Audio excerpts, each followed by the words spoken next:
Welcome back to the channel. This is video 3 in my series of tutorials on how to make my basic advent calendar for this Christmas season. So I have hooped my 4th hoop with tearaway stabilizer. I'm going to take it to the machine and I'm going to run the first stitch, which of course is the placement stitch.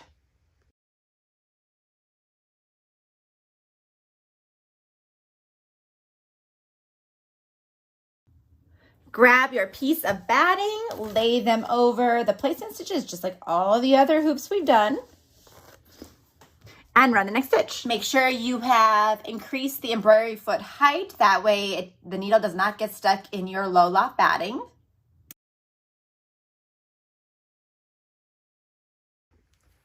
Carefully trim around all the excess batting on all 4 edges. I forgot to take a video of me snipping around the edges. I got distracted with my Echo trying to get my music playing. Just know that I trimmed around all 4 ends. Okay, and now I'm gonna put it back into my machine and run the placement stitch, which will run just one single stitch that goes this way to show me where to lay my final green piece. Grab your half piece and place it right side up over the placement stitches, making sure that there is excess fabric down here and excess fabric all around. And you're gonna run the next stitch, which will do the tack down stitch and then of course the quilting stitch right here.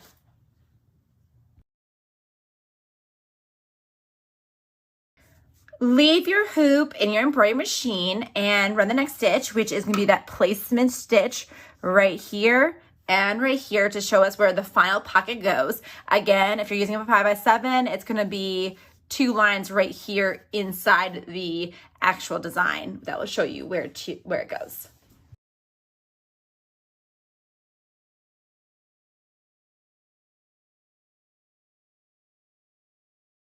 At this time, change out your thread if you want it to match your pocket. And of course, I'm doing gold for my final one, so I'm going to change it to this gold. Look for these 2 placement stitches and grab your final pocket. Make sure that the raw edges are facing down, and if your fabric is directional, make sure the direction is going up.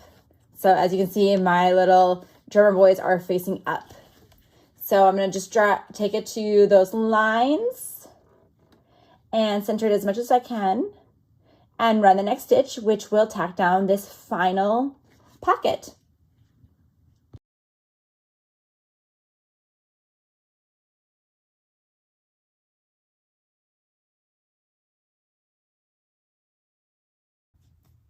Now it's time to do the bottom, and I decided instead of the green, I'm going to match the top, the bottom with the top, and so I'm going to use this fabric. And what we're going to do, just like before in the other ones, is we are going to have it wrong side up, and we just slide it to the bottom of here because we're going to do that flip and fold method.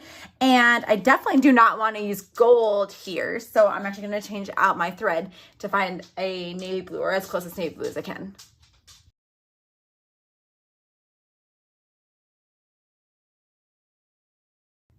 Now let's do the flip and fold method, just like so. We're gonna give it a nice little finger press. And then we'll run the next stitch, which will be that decorative quilting pattern stitch, just like what it is up here.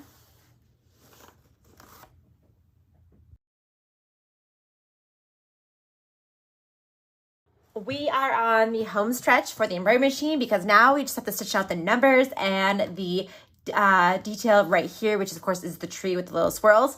So I'm going to change my thread to white, and then we will stitch out those numbers.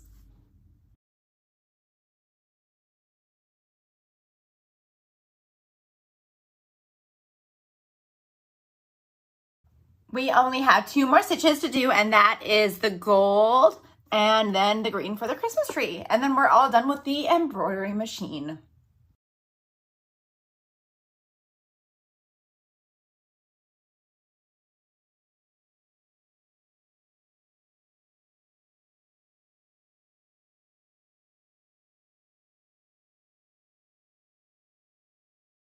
Is the final stitch of the whole project on the embroidery machine, and I am just changing out my color of thread because this is going to be the evergreen tree feature on the bottom. I removed the yellow gold and I put in some green thread.